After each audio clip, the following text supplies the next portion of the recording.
Itong mga binibitawan ni VP Sara Duterte dito by saying hindi porket in-endorse, iboboto nyo na. Ang linaw na mga mensahe niya dito. Ang linaw ng mensahe niya dito. Ibig niya pong sabihin, mga kababayan, hindi porket in-endorse niya, iboboto nyo. Ibig niya sabihin, kayo mismo pag-aralan ninyo. Kita ninyo ito ha, tingnan nyo kung gaano kalutang po itong si Aling Claire ha.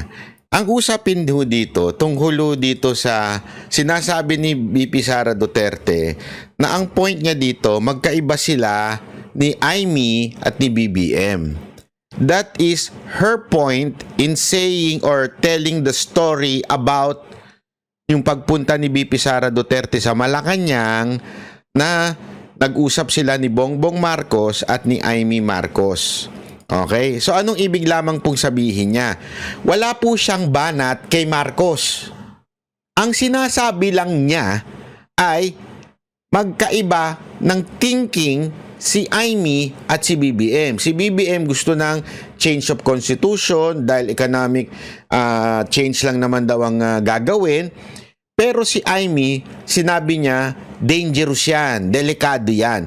Yun lang ang punto ni VP Sara Duterte. Magkaiba yung magkapatid. Wala siyang sinabing masamang tao si BBM, si Amy matino. Sinasabi lang niya magkaiba sila ng thinking at pumapalag si Amy pagka magkaiba sila ng political o parang issue na tinutulak, ika nga. So anong ibig niya sabihin? Wala. Magkaiba sila. Yun lang. Wala namang paninira kay BBM. Pero ito si Aling Claire, iba ang intindi. Nagulat ako sa intindi nito ni Aling Claire. Sablay na naman. Papakita ko sa inyo ha. Wait lang. Ayan. Pakita lang natin. Okay?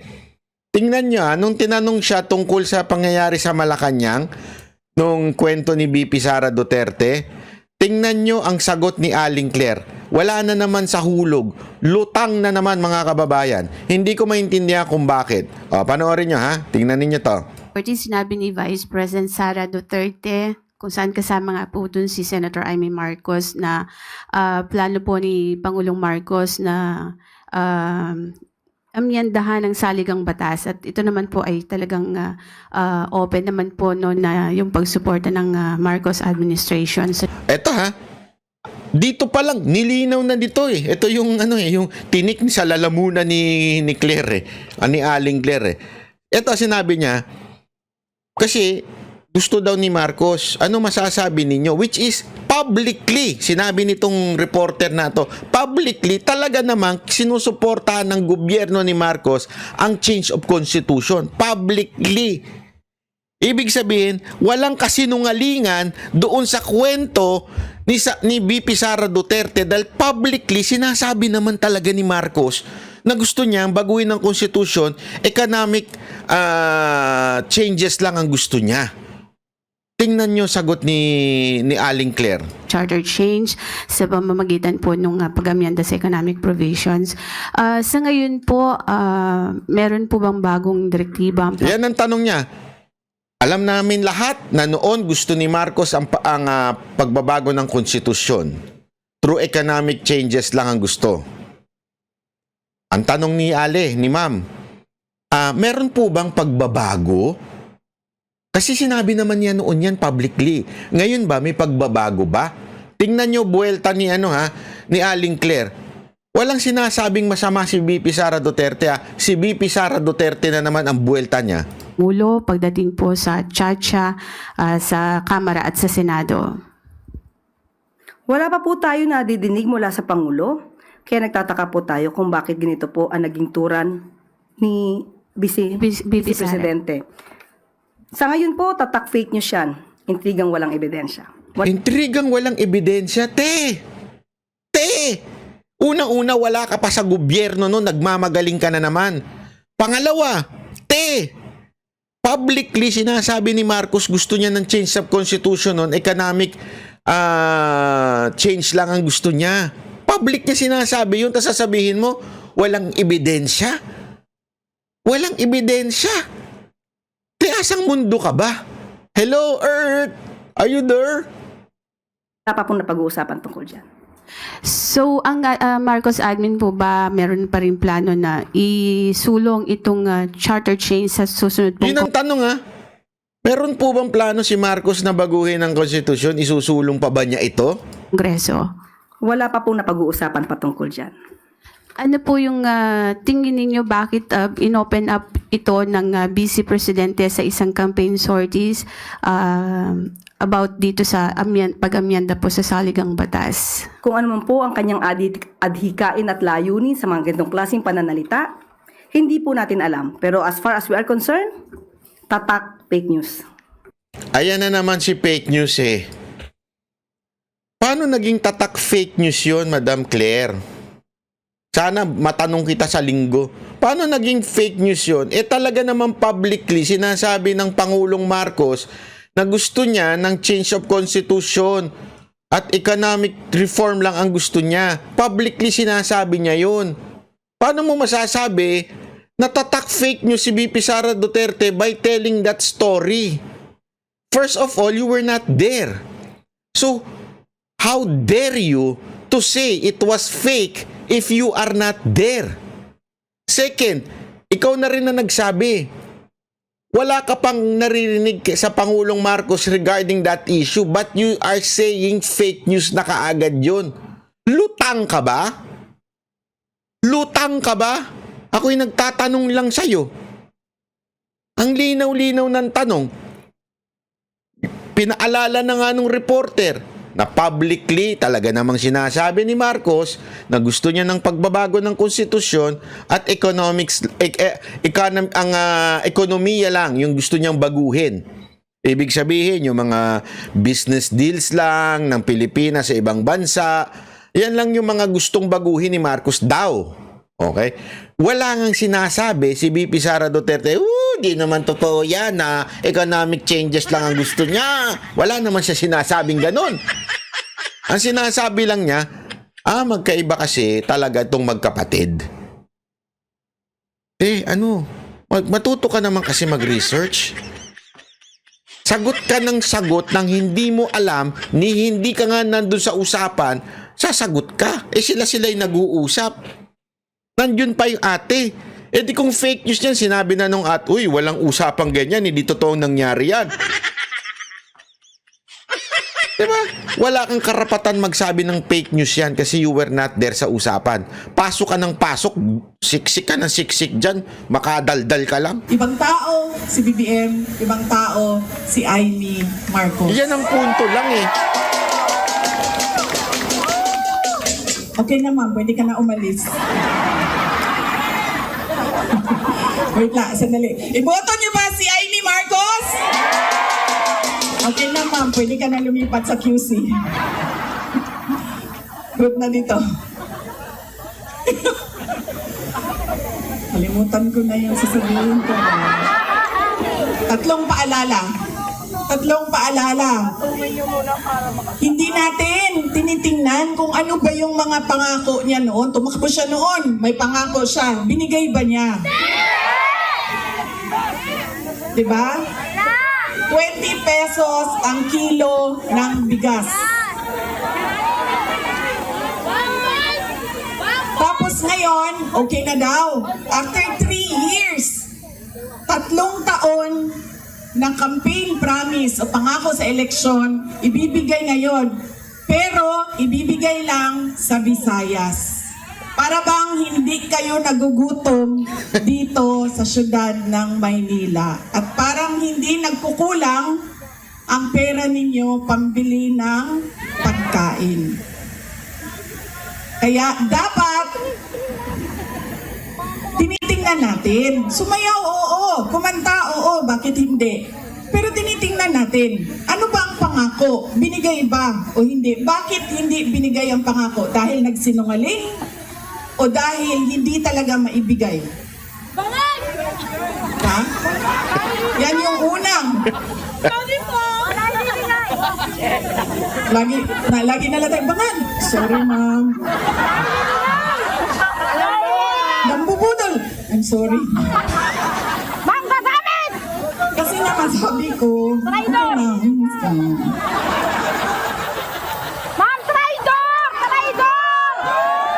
Grabe.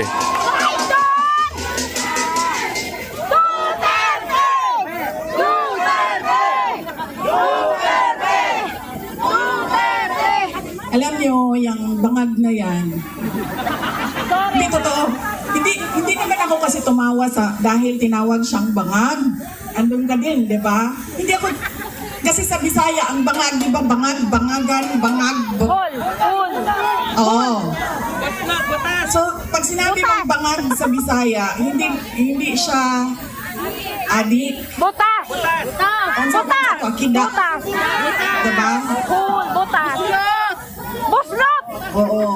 So, hindi talaga ako natawanan. Tinawag siyang bangag. Kasi sa Bisaya, ang bangag ay butas. Hindi, at saka sa slang, ang bangag is yung private part ng babae. Diba? Bangagan. Ang pinagtawanan ko, dahil ang rally na yon ay kontra sa pag-amienda ng konstitusyon. Yun yung rally na yon. Tapos nagulat na lang kami na iba na yung napag-usapan doon sa rally. Pero balik tayo sa bangag, ma'am. Alam mo, hindi ito kasali talaga sa speech ko. Sinabi sa akin ng partner ng uncle ko na noong Grabe yan. hindi pa siya Pangulo, nung senador pa lang siya, ay bumisita sila sa bahay at inalok talaga sila. Narinig niyo ba yun? Narinig niyo ba yun? Talagang sinabi ni BP Sara Duterte, yung uncle niya, hindi pa papangulo. Yung senador pa lang sila. Sino pa ba yun? Di ba si Marcos? Si Marcos lang naman naging pangulo, naging senador. Di ba? Eh nung pumunta daw, yung uncle niya, ni BP Sara Duterte, doon, nung senador pa si Bongbong Marcos, inalok daw sila na magdroga. Ayan, oh. Ang linaw-linaw ng kwento. Oh. Ulitin natin yung part na yan. Alam mo, hindi ito kasali talaga sa speech ko. Sinabi sa akin ng partner ng uncle ko na noong hindi pa siya Pangulo, nung senador pa lang siya, ay bumisita sila sa bahay at inalok talaga sila ng droga. Ay, grabe. Hindi yung wala naman ako sinabi na pangalan. Oh, talaga. Alam nyo, may malaki bang tulungan ang Maynila para sa atin lahat? Hindi nila tayo kakayanin ikulong, no? Baka matulad tayo kay President Duterte. Nakulong na. Humindi yung partner noong uncle ko. Kinento nila yan sa akin. Ang buong akala ko naman, kasi matanda na, 'di ba? May edad na, natututo ka na sa kung anong mga mali na ginagawa ng kabataan mo ay Nagbago nagbabago na.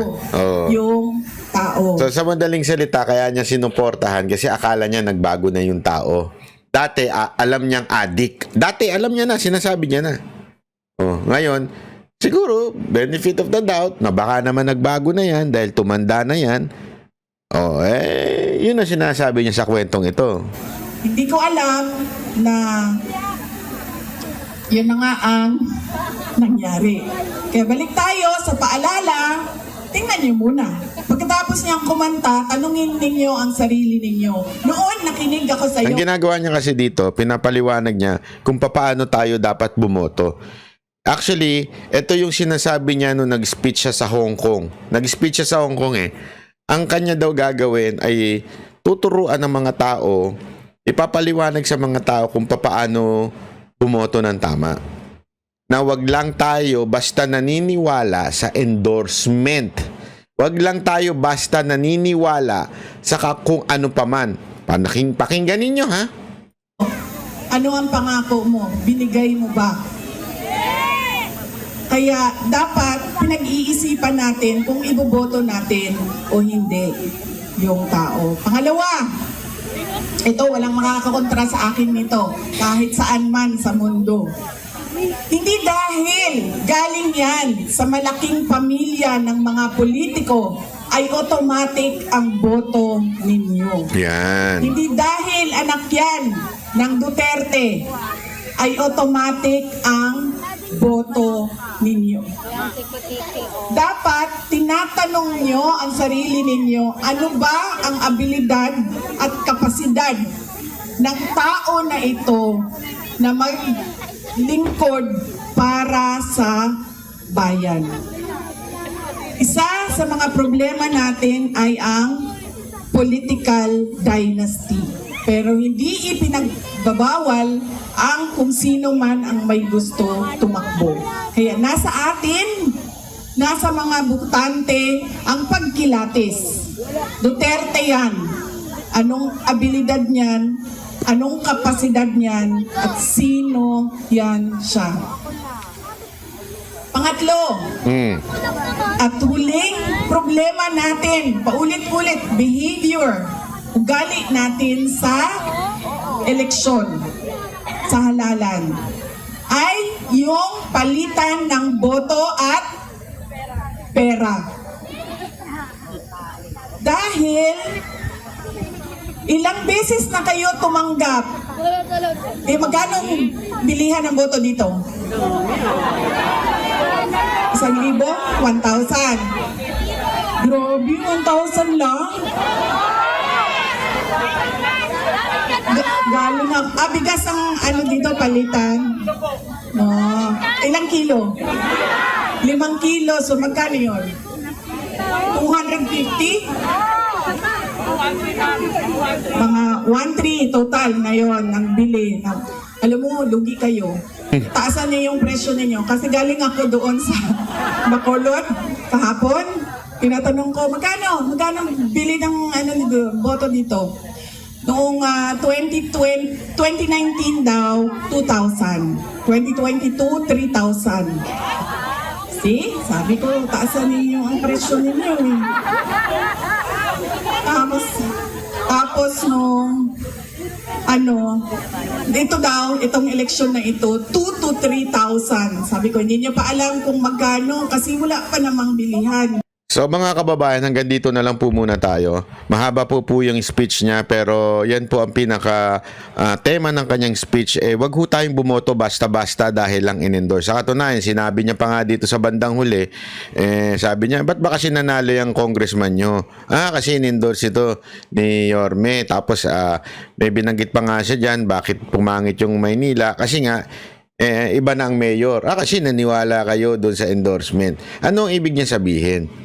Mga kababayan, even if i-endorse ng isang tao, ayan ang sinabi niya yan sa bandang dulo, na katiwala ninyo, wag ho kayong basta-bastang maniwala. Diba? Bakit kanyo? Kasi importante na siguraduhin talaga ninyo na maayos yung tao. Wag lang dahil in-endorse ng isang sikat na tao.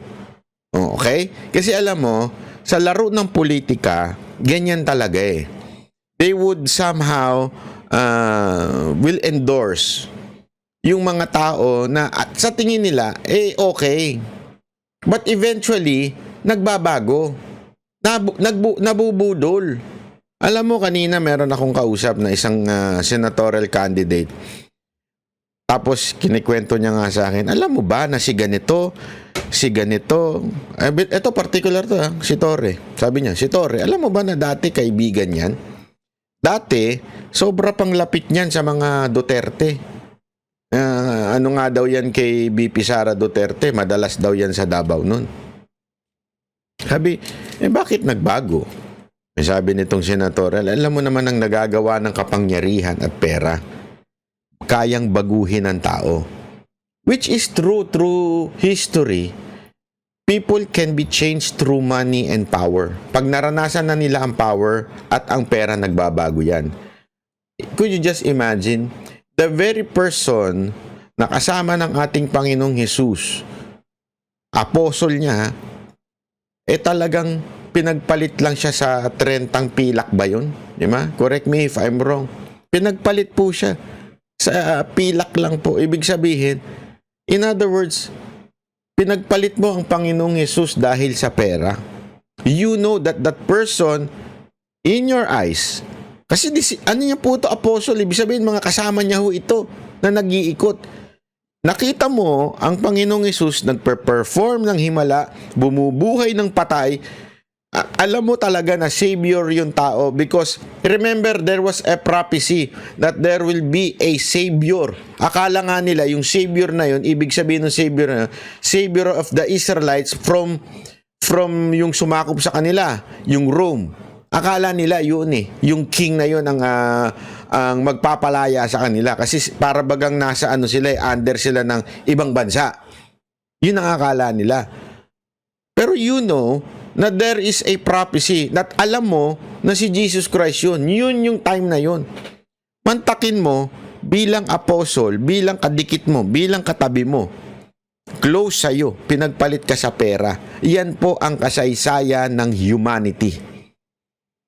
Ibig sabihin, people really change through money and power. Kaya nga sinasabi ni BP dito, hindi porket in-endorse ng isang tao magtitiwala ka na. Read between the lines, people of the earth. Read between the lines. Pwedeng posible, ginagamit lang din niya dahil ginamit siya dati. At alam niya yon. At ilang beses niyang sinabi na ang salitang mangga, tuwan-tuwa pa nga kayo nun, ilang beses niya ring sinabing nagamit siya. Hindi niyo ba naisip na pwedeng kaya niya ginagawa ang pag-endorse ngayon ay dahil ginagamit na rin niya? Hindi ko sinasabi niya ng dahilan. Pero pwedeng posible. Posible. Yeah? Kaya niya in-endorse dahil sa paggamit lang. Hindi natin alam. Para mapaniwala yung tao na sige, endorse kita. I will use you. Gagamitin din kita. But, sabi ko nga sa inyo, ang mga Duterte vloggers ay matatalino. Hopefully, they can read between the lines. Unless, from the very start, ay isa kang pro-IME. But if you're not a pro-IME from the very beginning, you would see and you would read between the lines.